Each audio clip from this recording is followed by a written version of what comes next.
原來佢都仲係飛唔走，我就即刻翻上屋企，然後攞咗條毛巾落嚟啦。嗰條毛巾大概係咁長到啦。我攞條毛巾落去之後咧，咁當其時我記得係落緊雨嘅，毛毛雨嘅。我最想就係希望可以搬得走隻麻雀仔啦，去一個有蓋嘅地方，等佢唔好再揼到雨啦。咁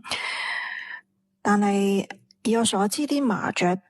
啲雀仔係冇可能俾你佢抱起佢噶嘛，唯有就行埋隻麻雀仔嗰度啦。咁我又唔可以嚇親佢，我驚佢飛走啊嘛。我就將我帶落嚟嗰條毛巾咧，我記得係輕輕力咁樣，唔可以嚇親佢，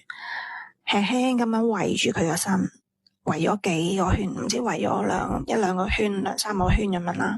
跟住佢就突咗個頭出嚟啦，條毛巾就圍咗佢啲羽毛。然之後我見佢就都好受落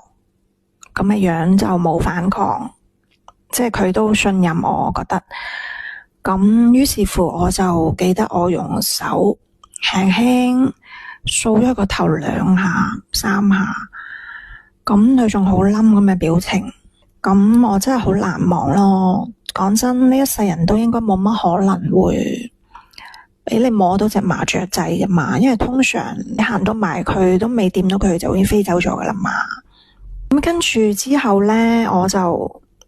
行開去附近嗰度做運動啦，去公園嗰度，因為我諗住搵條毛巾，希望可以即係包住佢啲羽毛，等佢可以索下佢啲水啦。但都唔知有冇幫助，但我試下啦，希望幫佢索下個身啦。咁跟住我記得我個幾鐘頭之後做完運動就翻去嗰個花槽嘅位置嘅時候咧，佢仲喺度，但係佢已經係跳開咗，離開咗嗰條圍住嗰條毛巾啦。佢就喺隔籬嗰個位置，然之後咧見到佢啲毛都係冇咁濕啦，但係都仲係有啲濕咁樣嘅。跟住佢就係咁重複不停喺度，兩隻翼係咁落拍，翼係咁拍，係咁拍，係咁拍。諗佢係